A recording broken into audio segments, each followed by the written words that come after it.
All right, everybody, welcome back to the Overwatch Collective podcast, season 11, episode 4. I have two ladies here that work for First Responder Support Network in two different states. California, Nebraska, and I'm in Mississippi on a lovely drill weekend. So, coming at you from two different, zip codes? No, time zones. 2 hours ahead. We had to figure that whole thing out. But I'm excited to get into this episode to learn more about the Significant Others and Spouses Retreat through the First Responder Support Network. Dive into the whole thing because obviously there's still some things that I need to learn about who is welcome there and that whole thing. So really quick, first, I'm going to mention our current therapy statistics. So to date, we've spent $349,236 on therapy costs, in addition to sending people to retreats through the West Coast Post-Trauma Retreat. We've either fully covered or financially assisted 3,286 therapy sessions, and then we've had 318 people come through our nonprofit for therapy and or retreats. So we're almost at the $350,000 mark, which is exciting for me. I geek out over these numbers all the time. And then I think we're just over $10,000 spent in sponsoring 50% of the cost for people in our community to go to the First Responder Support Network, to go to the retreats and all that. So I want to say we've had like 7 or 8 people that we've funded 50% of the cost to go through. So that's why this episode means a little bit more to me as an extra special episode. So that's enough of me blabbering away. Jamie, you're the primary on this. Shaunna's just here for support. So Jamie, give us an intro of yourself and tell us what you do, your position, peer director, and all that. Absolutely. Well, we just really appreciate you having us on because it's an unknown little niche of the world of therapy. So, like you said, I'm Jamie Schuster. I'm here in Omaha, Nebraska.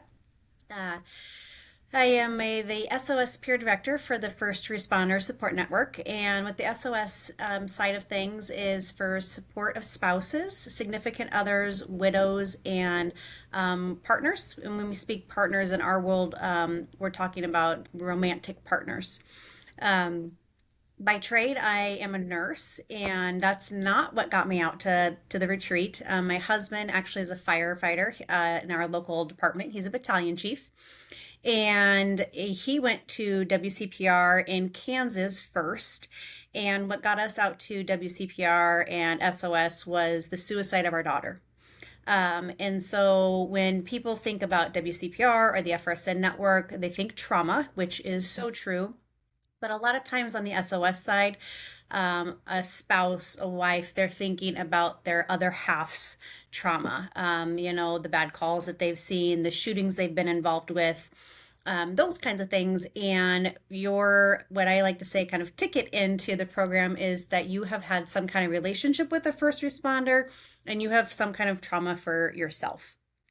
So when I showed up out there as a client, I really thought I was different than all of these other people because they were there, for their spouse stuff, and we all ended up being there for our own quantity, all kinds of different things. Trauma from recent, where I went about a year after my daughter's death, to people are working through trauma from childhood.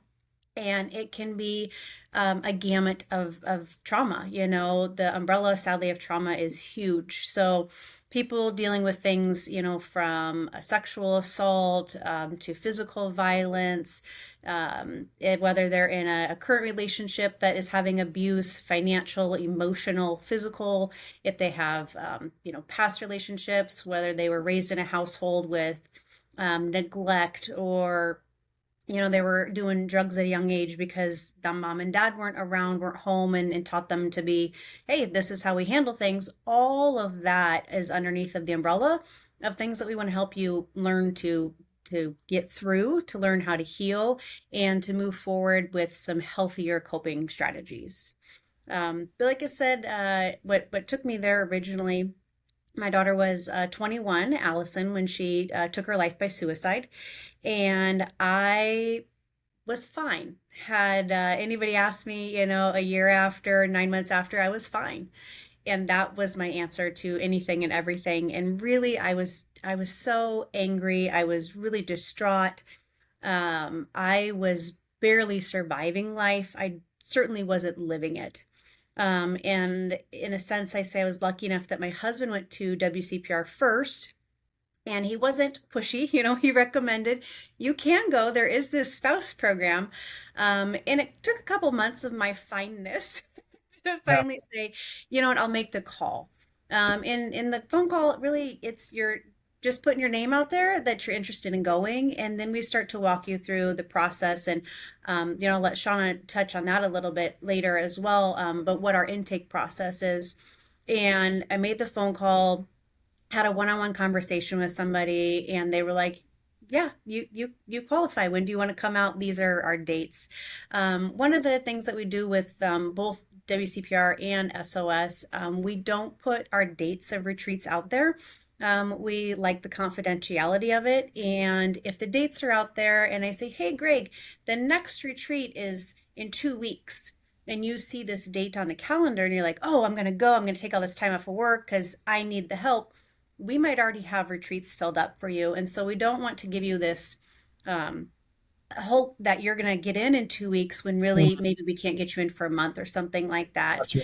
And so I was walked through the process, and I think my intake was probably in October of 21, and then I went out in January of 22, and it absolutely changed my life. And it's such a weird thing to say that, you know, and I because you hear people say like, oh, it's life changing, Mhm. and people can say that about all kinds of different events, right? But I really know that this program, and my husband is just as honest about it.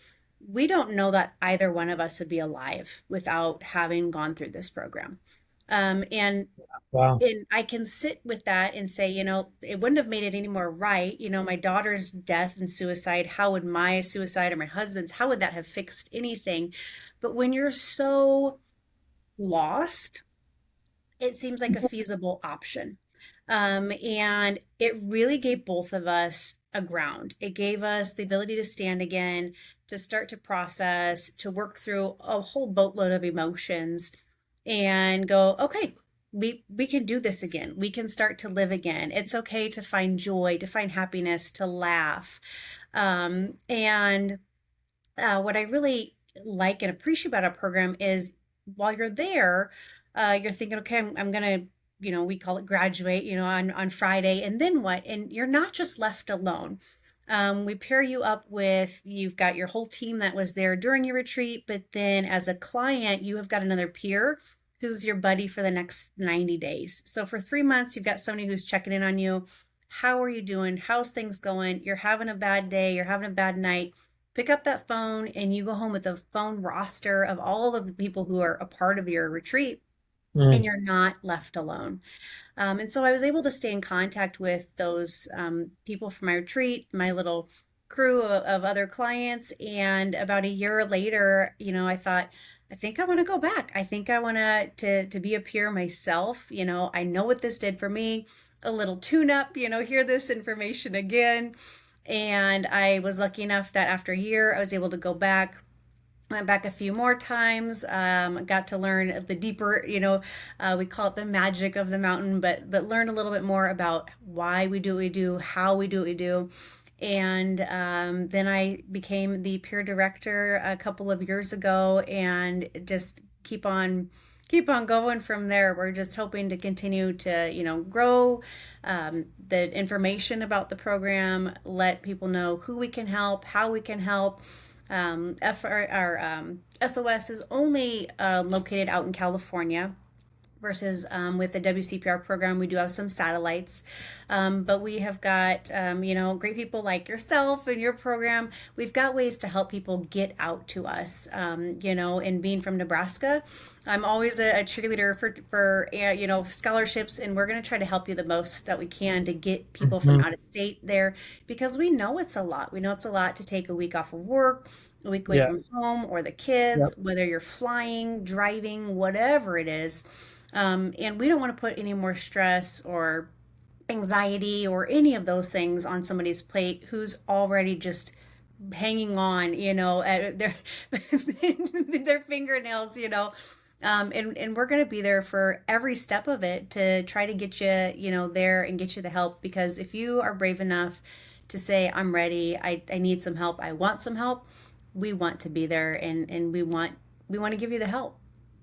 Yeah, I love it. Well, number one, let me congratulate you. I think that was the longest intro that I've had in 202 episodes of the Overwatch Collective podcast. The So, great thing is, I'm probably the smallest person you've ever. I'm a whole 4'10". I mean, so okay, so two awards out of the gate. no. No, no, no. I'm just giving you a hard time, but thank you for breaking everything down.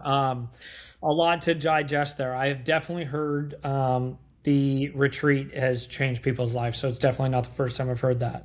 Yeah. I appreciate you sharing everything about Allison. I'm sure losing her, her being 21 years old, that's tragic. But I'm glad that you and your husband were able to go to the retreat and are Yeah.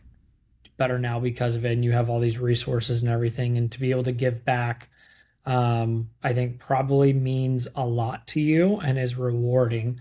Um, Not to try to take words out of your mouth or tell you how you feel No, or go anything, for but it. putting myself in your shoes. So, um, that's great. That's great. So sweet, Jamie. Thank you for the long introduction. And everything.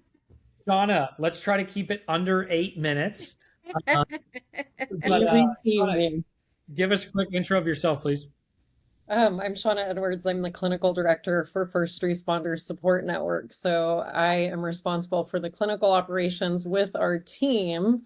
Um, and that means for our SOS program, our West Coast Post-Trauma Retreat for our first responders. And part of that clinical program is training interns and clinicians to be culturally informed to serve responders and spouses and significant others. So we do have sites for WCPR, as Jamie mentioned, in Kansas, Oregon, Washington State, Indiana, and California. And our SOS program is based out of our California flagship location. So Crushing under it. 8 minutes. Well, that was very quick. Yes. And then your husband, also same name as me, Gregory. So Yes. fantastic. Do you want to give a shout out to him and the company and everything really quick, please? Sure. Thank you. My husband owns the Beard Comb Company at beardcombcompany.com. And one of the things that he does every Saturday is a podcast where he interviews somebody in the bearded community, beard, mustache, whatever community. And he had decided when he launched that the proceeds from any of the social media interactions goes directly to the Overwatch Collective. And so it was a joy to bring my Gregory to you, Gregory, Yeah. and connect the two of you. Yeah. No, it's been absolutely fantastic to follow him, to see his growing and all that stuff. And he looks so good in the t-shirt and hat. Like, oh, he looks amazing. I love it. I absolutely love to see it. So, yeah, very honored. And if I had any facial hair or a beard or anything, I would have already bought him something, but I'm like clean shaven to the max. So, but yeah, very cool. Honored to have that. Thank you for the intro. All right. Well, where do we go from here? So these significant others and spouses, I don't think personally the Overwatch Collective has funded anybody to attend the SOS retreat. I know, like I've said, we funded like 8 or 10 people to go to the retreat, and we've funded 50% of the cost for that. So, essentially, I kind of want to know, and both of you can tag team this, but I want to know all about the SOS. Who is able to go, the funding, how that works, grants, scholarships, how long it is, the whole nine. So, somebody take it away. Absolutely. So it is also 5 days. So you're going to show up on Sunday and you'll go home on Friday. So that's the same as our WCPR program. It is greatly subsidized. The program is $1,500 for the SOS side of things. And the reason for that is we know that workman's comp and things like that, insurance, we're out of a network for most everybody. But work comp isn't going to cover your spouse, your significant other. They're not going to cover a widow because they don't look at that trauma as being a thing that is any their current fault. So it's been subsidized, and the FRSN program has a scholarship as well, and so anybody can get on and apply through the scholarship. Um, and then anybody, like I said, who's been really in a romantic relationship. So when we say spouse or significant other, so we don't care how you're married, legally, not legally, whoever your significant relationship is with. But we also include exes because being in a long-term relationship with the first responder, if you already had trauma before that relationship or trauma came into that relationship, and maybe that is what was part of the demise, you've got things to work through. And other people don't understand the life of a first responder and a first responder family. How do you explain to your friend who, their husband's a banker or a teacher that yours is gone for 24, 36, 72, it's fire season, weeks at a time. Yeah, there's Nobody no. else understands that. And so it's really important to us that even though you might not still be in that relationship, that you are with people who understand what that relationship was like and what that community was like. Because when you lose that, there's a grieving process that could go along with that community that you had when you were in a relationship with the first responder. And then we also include widows, and you don't have to be a widow because of the job and a job related death. It could be just an illness, it could be suicide, or it could be a line of duty death. Any of those would qualify as well, that you could apply and go through our process and see if we can't get you in the door and get you one of our seats. And how do you go about like proving this, or like what does that process kind of look like? Be like, oh, I was in a relationship with a first responder. Here's a photo of me and him or her in uniform 3 years ago, or how does that work? Can you kind of walk me through that?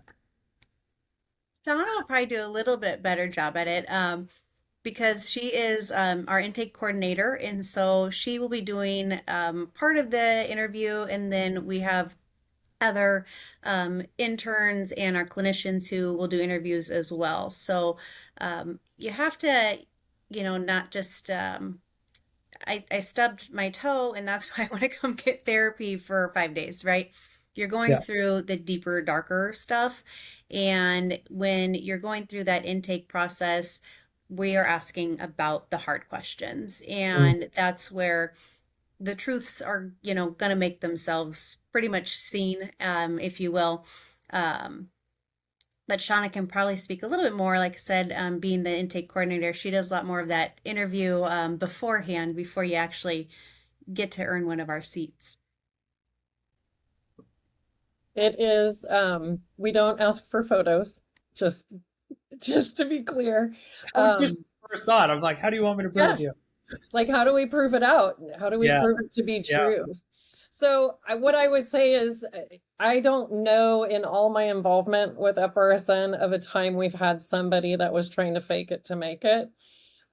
Usually people, when they contact us, they are in deep need for community, deep need for healing. And part of the assessment process that I do is that piece. Like, is this a person that the retreat is a good fit for?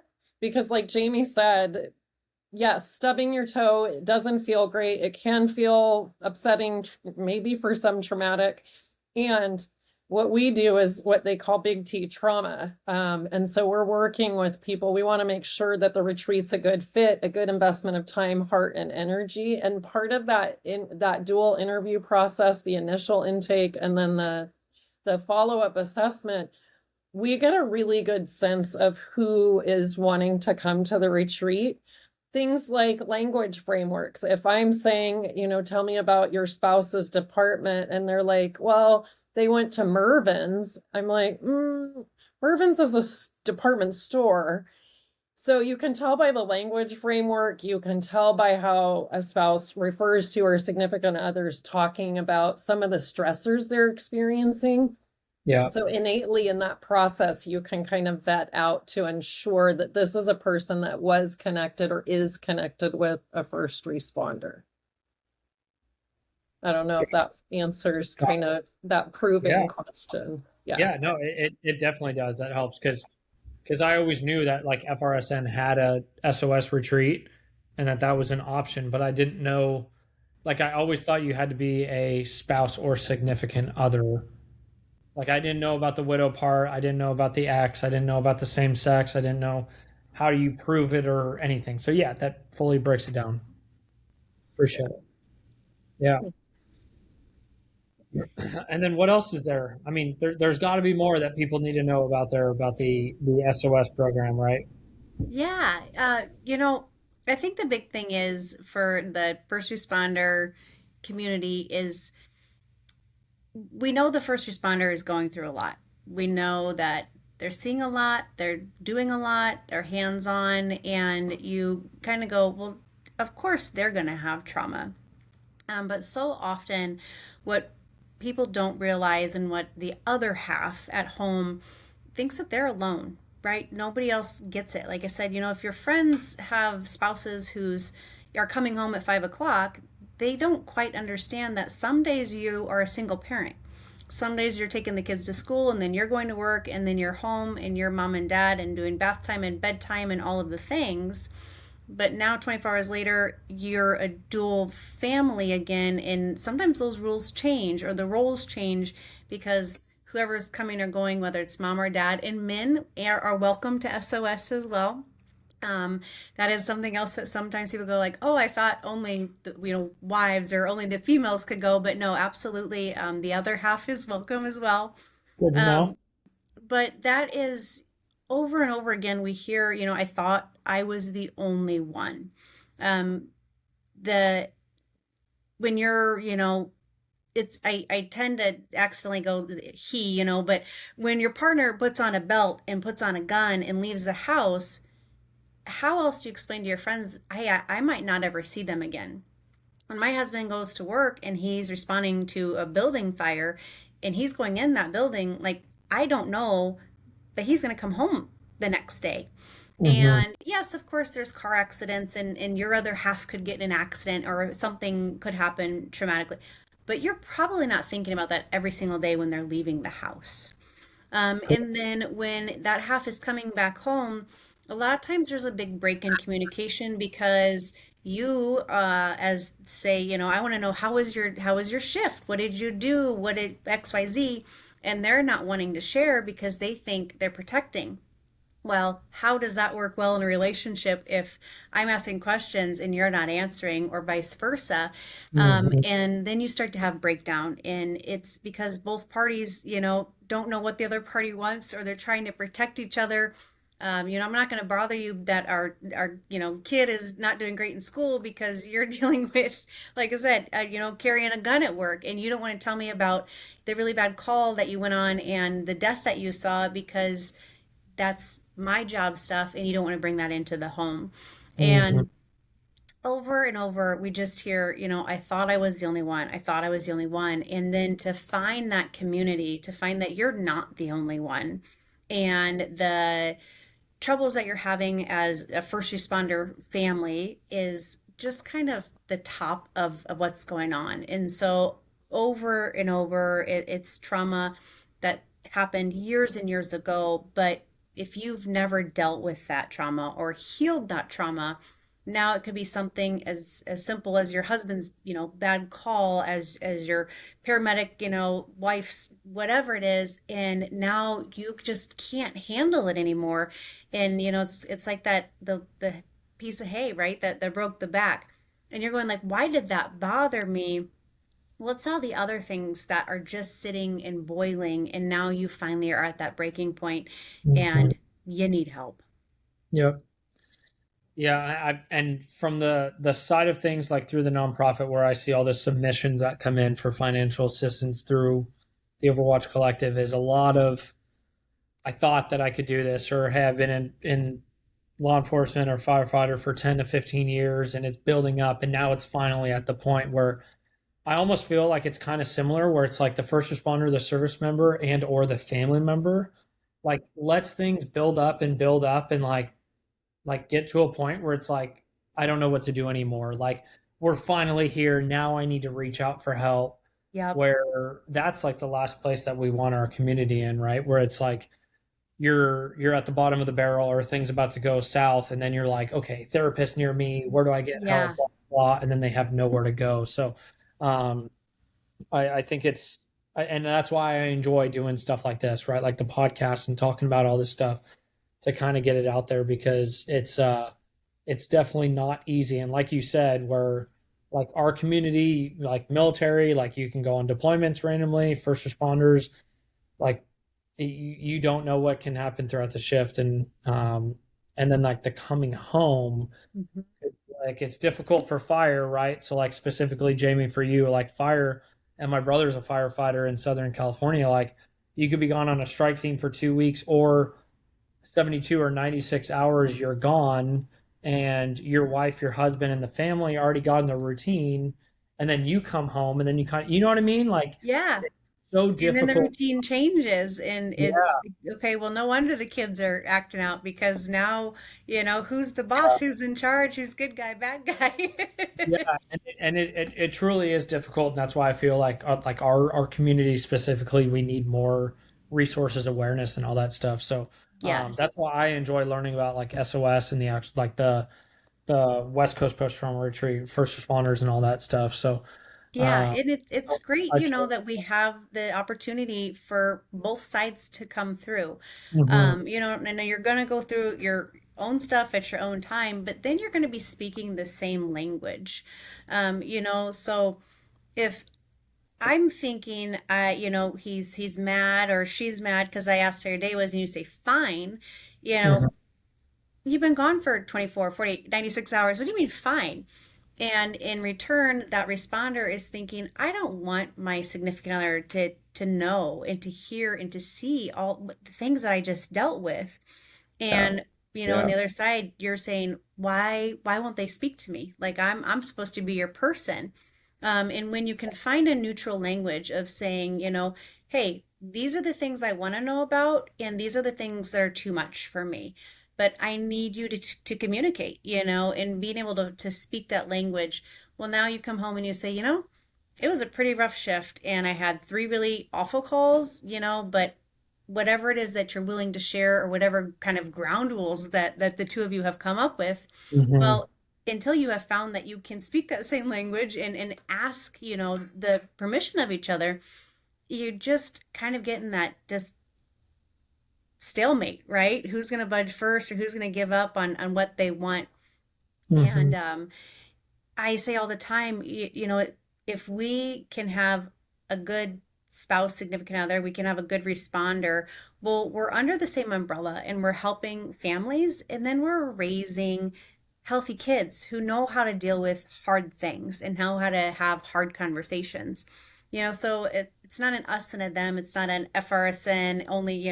We're under the same umbrella, WCPR, SOS, and we want to help the whole family learn, how to heal, how to be healthy, how to deal with the bad days, how to talk about the ugly stuff, because trauma happens. I mean, as much as we wish it didn't, right? It can happen to any one of us on any day, just driving to work. It doesn't have to be a work related thing. But if we are, showing our kids this is how, mom and dad communicate, and Mhm. this is how we talk about whatever, well, the chance of our kids, maybe not needing to come through at first or needing, Greatly different increases. Yeah. therapies and things, we're Yeah. teaching them to be healthier in a way that, historically speaking, it just hasn't happened because who talks about mental health?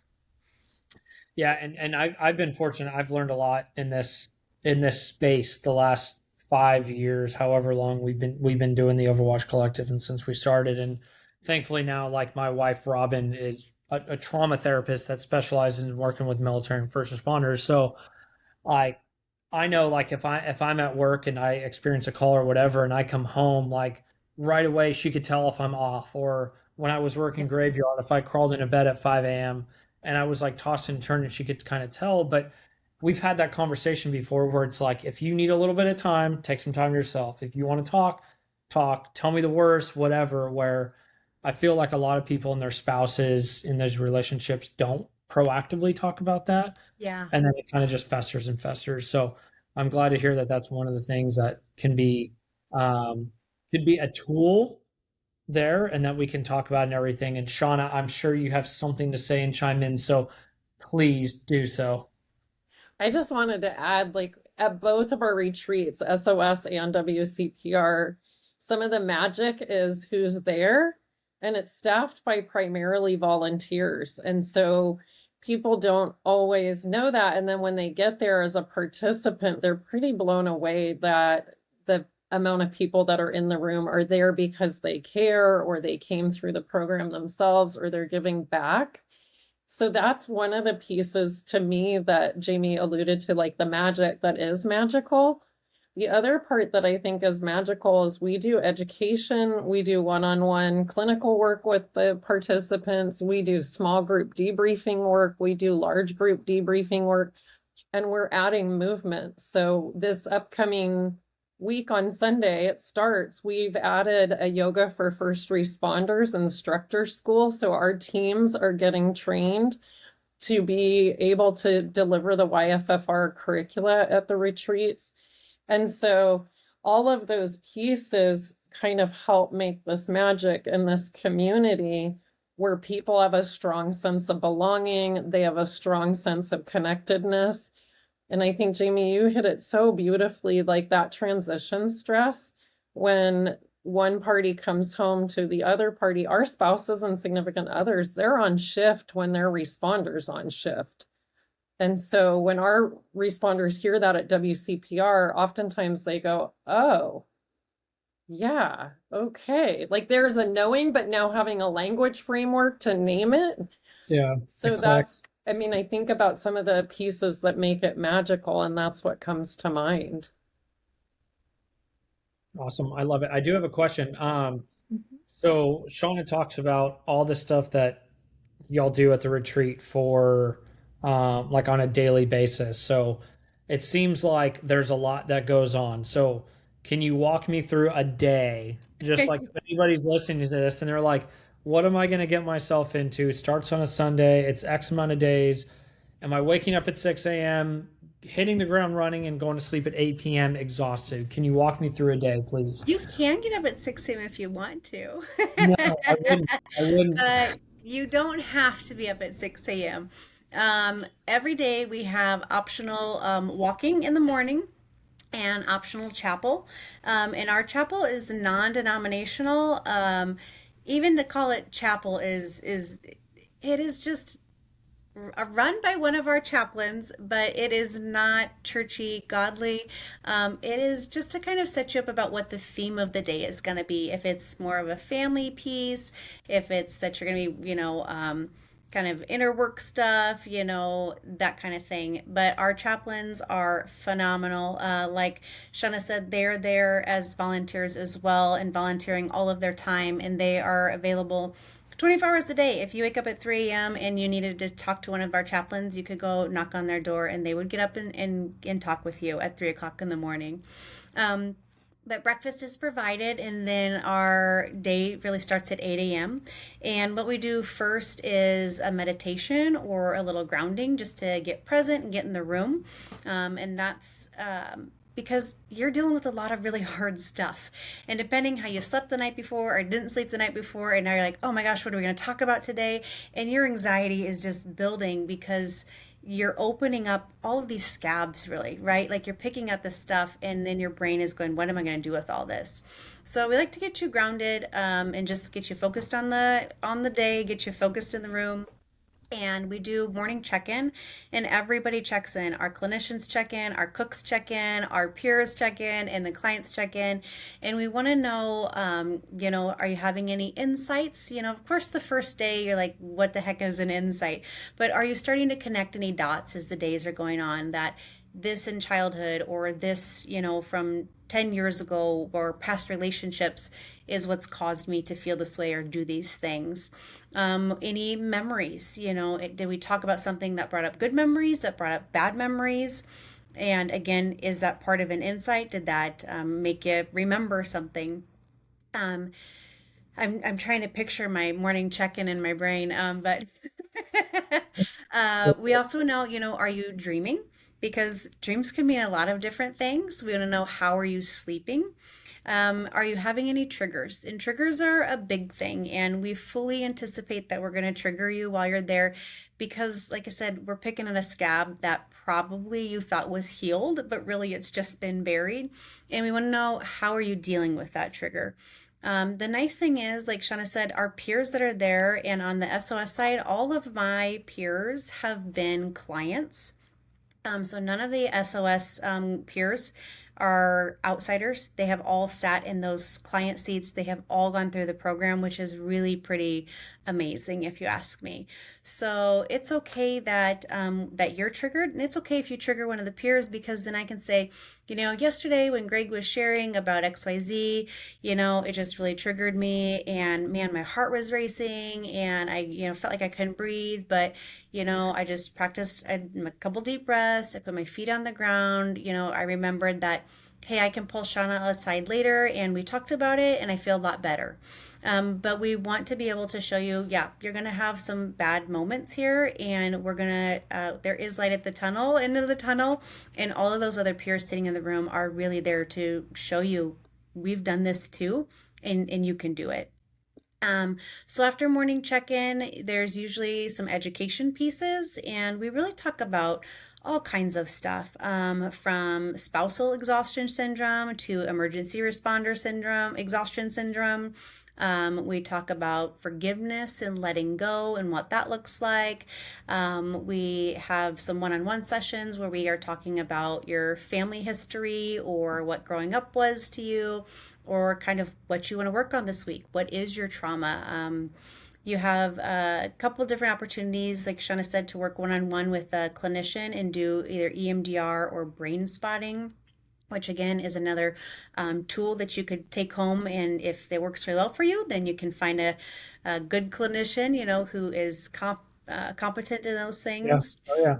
And then we do the group debriefing. And what's kind of nice about that is, when you first show up, you have a whole big room of peers and clinicians, and it's a little overwhelming. But when you're doing your debriefing, it's those six, we can have up to six clients. The goal is always to have six clients, but it's those six clients, two peers, and 2 to 3 clinicians and the chaplain, and it's the much smaller group. The rest of the peers stay outside, and they're taking care of the rest of the house for you. So as a client, you don't have to worry about any of the cooking, the cleaning, the folding the laundry, none of that. We're taking care of it.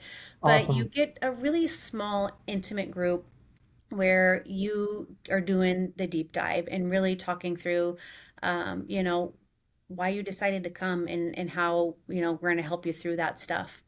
Mhm. In the evening, depending on the activity, there is either AA or Al-Anon. SOS does Al-Anon meeting. WCPR has an AA meeting. Then we do either we've done artwork before, we've done fire pit time before. Our evenings, we try to just let you relax, exhale a little bit. There is time to call home, but when we're doing our, main day, when we're doing our teaching components, we really want you to be present in the room. We encourage you to stay off of social media all week long. We tell you, take off your smartwatch. Yeah, you are sitting too long. That thing doesn't remind me to be buzzing at you, but we really Yeah. want Get you the just break. present in the room. Yeah. And depending on the day, yeah, we work through some different education pieces. Um, Other ones that are really important, codependency is really big on the SOS side, positive and negative coping, those kinds of things. And like I said, as the week progresses, the days are fairly similar. There's always going to be a little education piece, there's going to be some debriefing, and there's always really good food. I've heard the food is good. I've heard the food is good. Yes. It honestly sounds like an exhausting day or like an exhausting week too. And I've heard this from people that I've had on the podcast that have gone through it. And then also people that we've sent in after and they're like, oh, it was great, but just like emotionally drained. And after Yep. hearing that one day, it seems like there's just a lot. Shauna, what are your thoughts on that? Emotionally draining day, you get to bed, I'm sure you're just smoked, right? Like, It's like somebody said to me, it's like therapy academy. So academies are exhausting. So that's one analogy. The other analogy that I always say is like it's like an intense CrossFit workout. mm, So you hmm, might wake up and go, oh, I don't want to go to CrossFit today. And then when you get there, you start putting the work in, you put in the work, and over time it gets a little bit more fluid, a little bit more familiar. And at the end of the workout, you're like, ah, I didn't want to come and I'm glad I did. And it's the way in which we do the programming allows the brain to process the traumas more efficiently and effectively. And so one of the people that came through SOS, I think in June, said it felt like 6 months of therapy in 6 days. So yes, to your point, it's exhausting and it's, dare I say, like a good exhausting, yeah, because the outcome is one of those outcomes you're like, I'm glad I did it. yeah, gotcha, gotcha. When you show up day one as a client, you see all the peers and these clinicians, and they're like happy and smiling. And as a client, you're really broken, and I remember, and you hear at every retreat, thinking like you're looking around the room, like, how are these people so happy? Like you Yeah, just don't know how to be yeah. happy anymore. And you're probably hesitant to go Yeah. with people that you don't even know, and then you know you're there for a week with them, Yeah. and you open up like, Yeah. I get it. As fine as I was, I had to fly there, and so there was nobody, I didn't have my own car. I didn't have any of these things. And I kept thinking, well, maybe there'll be a snowstorm. Like it was January in the Midwest and there wasn't snow. And I just thought, dang it, Well, I might have used some other words, but when I got to the house, I just remember saying, screw it. Like I am here. Let's go. Yeah, Yeah, anything's on the table. If they have a question, if they want me to do something, rub my belly, pat my head, and jump up and down, I'm going to do it because there must be a reason. gotcha.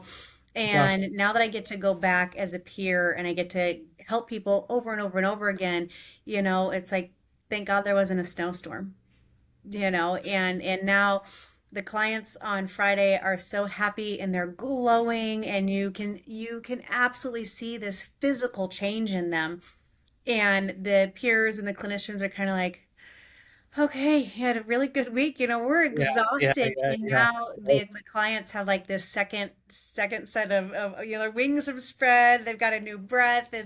It's so incredible to get to see what 5 days can do when you got the right people in your corner. Mhm.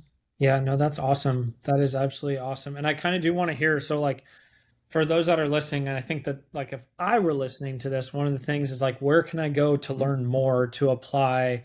Shauna, that's probably a better question for you to answer to, like to get and no disrespect to you, Jamie, but Shauna, where do people go? Where do they learn more? What are the initial call? What do they expect and all that? Can you kind of touch on that? So the best place to go is our website, which is www.frsn.org. I had to count all the W's. And then on the website, they're going to find resources. They'll find a clinician's list. If they need somebody in their home community, they can look there. They will find information about the retreat. So we have a section for SOS that was written by spouse and significant others. And then the WCPR, there's a page for that. And they can apply two ways. They can email, which is the info@frsn.org, and just say, I'm interested in the SOS retreat. They can call our phone number, which is 415-721-9789. And what will happen is they'll end up leaving a message, and then either myself, if it's for SOS, or our WCPR intake coordinator, Joel Dyer, will call them back. And we usually call within 24 hours because we know by the time people call us, they maybe probably should have called a couple months ago, maybe a couple years ago. Yes. So Yep. we return that call pretty quickly. And Yeah. then they do an initial intake. And then from there, if it feels like a good fit, the retreat being a good fit for the person, they'll meet and have a conversation with one of our assessment clinicians. And then they come back to either myself or Joel for scheduling. So we guide them through the entire process, and our website is the best place to kind of gain information and gain the contact points. Perfect. Sweet. Jamie, anything to add on that? No, I mean, perfect. I think the one thing to remember is although we call it a retreat, some people will call and think that they are coming to a spa, think that they're coming, oceanside and a beach and long walks and relaxation. And we are going to keep calling it a retreat, but like you said, it is a lot of hard work. And people need to know that when they're making that phone call, or when they're doing the intake, is you want to be committed to yourself. You want to be committed to making yourself better. And if you're committed, you've got our backing 110%. We want you better. We want you, we call them your Eustace. We want you to find the things you used to do that you just haven't been able to do for whatever reason. And, we love to get on, like I said, for 90 days, you're paired with a peer, but then we also do 3 Google Meets. And so over the course of those 3 months, we get on and we touch base with you. And we love to hear, I haven't, painted in so long, or I did a garden this year, or whatever it may be, something that they just haven't been able to do. And you get on that phone call, you get on that meeting, and you've got this glowing face who's telling you all these awesome things they're doing, because they showed up and they did the work. But I think that's the one thing is sometimes people think is it's a little bit more spa retreat, and we're not a spa retreat. We wish we could give you a massage, but I promise all of the other hard work you're doing is going to be much, much more lasting than a massage will do for you. Yeah, I think after that long day, if I got like a 30-minute or 60-minute massage, I would be passed out in like 15 minutes probably. Like, cool. And so I think that's the full rundown on SOS. I don't know. I mean, ladies, is there anything else you kind of want to add on that, or is there anything else, Shaunna? Jamie, you want to touch on just the resource on our website for meetings? Because you facilitate the SOS. Yeah. Yes, we have SOS they're kind of our JFU meetings. And once you attend retreat, you get to learn what JFU is. But it is a support meeting that we're all just a little bit messed up, and that is okay. And so our JFU meetings are a place to just come and get support. So if you are struggling and you need somebody who's been there, somebody who again is that community, knows what the first responder life is looking like, feels like, and you need a cheerleader, you just need somebody to kind of hear you, to feel seen again, you can get on our meetings, and we do those every Tuesday night at 8 o'clock Jamie time our Central Time, and 6 o'clock for the other side of the country. Awesome, sweet. Yeah, I think that's a great resource, and I specifically love, and I have always loved and enjoyed hearing people going to WCPR and now SOS, where it's like, and I've heard this too, like with Boulder Crest Foundation, where it's like you go to this resource for 5 days a week and you do all these great things and you're feeling like motivated. You got that smile is back on your face, and then you leave and it's like you actually have people there to check in, and you have friends, and you have all the numbers, and then you do these meetups where it's kind of like, hey, we're kind of keeping you back, like on track a little bit, like we're keeping you in check. And then like if you go back home and life's kind of like the same and never really changed, but you've changed a little bit, like helping mold you back into that. So I really enjoy that. I like that Yeah. piece. You go home, and it's a little bit uncomfortable, and people will Yeah. say that you changed. And, Yeah. I tell clients all the time, tell them thank you. That was the point. I didn't like the Mhm. version of me that showed up. I'm happy I'm not that same person. Yeah, I love it. I love it. That's kind of all that I got for the SOS. I don't know if y'all have any more. I do want to spend a few minutes talking about the WCPR, Yeah. and for the first responders, and then first responders and service members. Yeah, or is it just first responders? It's first responders, although if they have that dual identity, absolutely, we welcome and serve our Got, military got, personnel. The gateway identity is the first responder identity. Gotcha. Okay.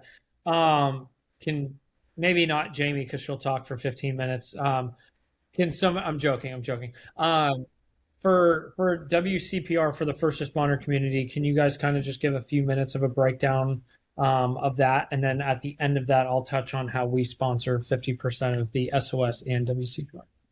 Yeah, absolutely. I mean, what Jamie described in terms of programming flow is very similar on our WCPR side. We do the ERES, or Emergency Responder Exhaustion Syndrome, education components, among others. A lot of what we do at both retreats is helping people understand the impact of stress and trauma on the brain and our biology. So why is my body no longer doing the things it used to be able to do, like sleep? Why is my body feeling like throwing up all the time? So we do a lot of education and kind of normalize what are actually very healthy, typical reactions and responses to all this atypical stuff that people have seen, whether it is a responder or a spouse. Our responder program starts very similarly to the SOS one. We serve breakfast at 7. That's optional. Chapel's at 7:30. That's also voluntary. It is a beautiful way to start a day, though, because it is a space of connection. Then programming starts at 8. A lot of the themes that come up at WCPR, people go there for a work-related critical incident. And it's really interesting that that unfolds all these other experiences, whether it's childhood experiences, whether it's relational stress and trauma, grief and loss, departmental betrayal. I mean, it's kind of the door, and then it opens up into this really full picture. And we're about getting people back to life, not necessarily back to their marriage or back to work. Like, we want people to be able to embody their fullest, best, favorite life. And so that's what we're working on throughout the week. WCPR has peers that have been through the program, and they have peers that come up that are trained in basic peer support training. And so they're coming up to get their advanced peer support training credits and credentials. Awesome. So we have kind of a dual mix in our volunteer peer support component for WCPR. Are there like specific questions, Greg, you were hoping I would touch on? No, I think that's it. Kind of just a quick down and dirty. And I mean, the primary focus of this podcast and having you two on was the SOS. I've talked to people on here before that have been to WCPR and have actually gone back to be a peer at WCPR, which is amazing. So I think just like the quick, brief overview. And then I did want to touch on, for everybody listening, for both the SOS and or WCPR. So our criteria through the Overwatch Collective to get financial assistance to go through therapy or the retreat or SOS is you got to be an active or retired first responder or service member who wants to work on job-related trauma and needs financial assistance. And then if you're a widow, a loved one, spouse, significant other, who has lost a service member or first responder to suicide, killed in the line of duty, or killed in action in combat, then you meet our criteria to go through the retreat or to get connected to one of our contracted therapists. And then you get financial assistance as well. So I just kind of wanted to throw that out there as well, because we do, depending on how much money we're able to allot for the fiscal year, depends on how many people we slot for therapy sessions and then how many people we slot for the retreat. So, and I think the price went up recently. So, like the retreat, WCPR, we fund 50%, which is now $3,000. So, like if we have a good year of fundraising and everything, we're able to allow like 4 or 5 spots. And then, like, I know this year, I think we only allotted 3 spots, but we're seeing less people reach out for therapy. So the last person that applied through the Overwatch Collective to go to the retreat, we were able to fund that person because we had less people reaching out for therapy this year. Does that make sense? Yeah, it's like a puzzle a little bit. Yeah. So we're able to ebb and flow, and obviously, like, thank you to all of our supporters, everybody listening out there, and lovely Gregory, I love that name. For people donating percentage of proceeds from merchandise or all this social media stuff, everything that is literally where I'm not going to say 100% of the money is going, because we do have the lovely IRS and all of our nonprofit stuff, the website, the podcast fees, and all that, but a majority of the money is going towards getting our community connected to therapists and or the retreat. So, and it's so cool and rewarding to see people reach out to us to ask and beg essentially for us to help fund them to go to the retreat, because as first responders, like, we're working overtime to pay the bills, or you know what I mean? Like, life is expensive, and then a lot of first responder departments and all this stuff don't pay for it in full, so then you're on the hook for it. So it's cool and it's super rewarding. So that's why I'm so happy that T.O.C and the First Responder Support Network have gotten close and been able to work together for the past, God, I want to say like 3-4 years since we've connected our first person there. So it's been great. We are super grateful for all that you and your team does at T.O.C. It's huge. And as a mom of active duty military, I'm extra grateful, and a daughter of retired military. So we are just grateful for your time and all the things y'all do. It has been an incredible resource in my private practice to be able to, I had a couple people transition out of California to retirement, which was great. And I was able to connect them through the website with the list of clinicians you all had. Yeah. And then we're able to be able to receive services and support in their new state with all the new things that were popping up for them as they retired. So thank you for what you do. Yeah, no, of course, appreciate the support and everything. And trust me, like, when we first started this, I had no idea it was going to get to the point where we covered 49 states, and it's going to take a while, but the goal is to have 3 therapists minimum in every single state and to have a podcast with every single one of them. So whoever wants to go to therapy in whatever state can take a day or two, read the bio, go check out their social media, their website, listen to a podcast, watch it on YouTube. And then they could be like, oh, I don't like Greg. Jamie talks too much. I can't even get any words in therapy. I want to go to Shaunna. You know what I mean? So I'm joking, Jamie. But they can kind of like shop around, and then you're not just getting paired with a therapist that you have no idea who he or she is. So I'm excited for when that finally happens. And I truly enjoy it. This is my bread and butter, my baby. I love it. One of my favorite podcasts you all did was one with Matt McNichol. Yes. Probably 3 years ago. Yeah. And I just love like the interaction between you and Matt. And then also I just adore and appreciate and admire Matt too. Mm-hmm. Yeah, he actually just became one of their contracted therapists for Daly City Police Department, where I used to work in California. Yep. I just spent 3 days with him in a training. So he was telling me about it and all excited because he felt like he was kind of picking up the work that you had started. Awesome. Yeah, that's so cool. And like I absolutely love it. And it's so cool to have him as a prior law enforcement officer where now he has that training experience and can bring it in. And hopefully help people. And yeah, I remember that episode. It was, I forget what month it was, but that's when we were doing episodes in my garage in Half Moon Bay, California. And it was absolutely freezing, which was why we were all bundled up. And after we got up and we could like barely walk, we were so cold. But it turned out to be a very good episode. So, um, let's see. Let's see. So as we kind of wrap it up a little bit here, I do have one final question for you, for the each of you that I do. It's our motto. It's one more is one less, but I'll get to that in a second. I just want to see, is there anything else that you ladies want to add before we close this out and I ask our final question? I think I just want to add that the retreat centers are the safest place that you can be. You're not going to scare us away. You're not going to scare the peers away. You're not going to scare the clinicians away.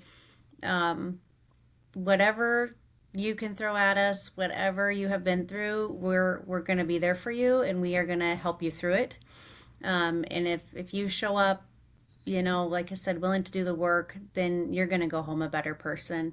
And I think, if you just look at the fact that these retreats are all staffed by volunteers that keep coming back and peers that keep coming back, I mean, that's your Google review right there. Mhm. If people There's a are willing lot. to take a time away from their family, from their jobs, because they believe so deeply in this program, um, it's magic. It's so special. And every retreat, every year, every month, we're saving lives, and that's pretty dang special. So, any questions you've got, our emails are all on the website, like Shauna said, Mhm. FRSN.org. So yeah, reach out if you need anything, and we would love to help you.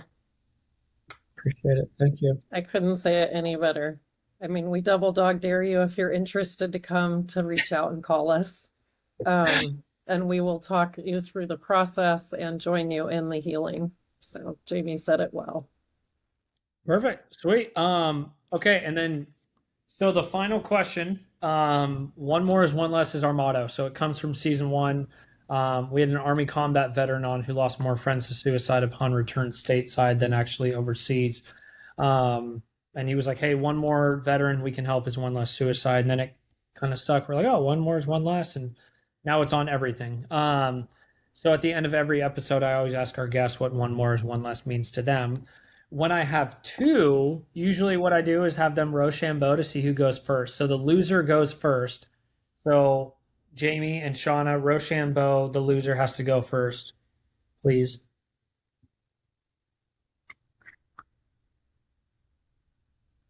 I did. I swear mine was low, but I lost. All right. Well, thanks for the honesty there. Yeah, You go on first. So I would love to hear what one more is one less means to you. I what you just said is great. One more person that we can help. For me, one more parent who doesn't have to bury their child. That's it. Mhm. Um, I don't want anybody to ever feel what I felt 5 years ago. And Yeah. if we can help one more person find their feet, find that stability, then we're doing our job. Yeah. Appreciate it. Thank you so much for sharing that. And I would echo what Jamie said. I mean, a big piece of the work that we do is trauma drives disconnection. And so one more is one less to me is all about the healing as being in connection. And so if we're doing that, then people are not in their darkest days or leading towards suicide by themselves, that they have some place to kind of grab, to hold on to. Love it. Sweet. Well, thank you, ladies. I enjoyed this episode. Everybody, if you're listening to this, you're still with us. I hope you enjoyed the episode as well. I hope you learned a few things about SOS and WCPR. In the show notes, I'll put more info. I'll link the website, so y'all know where to go. And obviously, if you don't know where to go from there, reach out to us, and I will get you connected to Jamie and or Shaunna or both of them. Um, and that's kind of it. I hope that this episode reaches at least one more person. You know, you get it there. That's the motto. Um, if it reaches one person and helps him or her out or gets them to attend SOS or WCPR, then I think that's the win out of doing this episode and everything, and educating our community about the resources that y'all have. So that's it. This wraps up season 11, episode 4, with Jamie, the peer director, and Shaunna, the clinical director. So thank you, ladies. I appreciate it, and I had a great time with y'all. Thanks so much. Of course. Take care, everybody. Hope y'all enjoyed the episode. All right. Bye.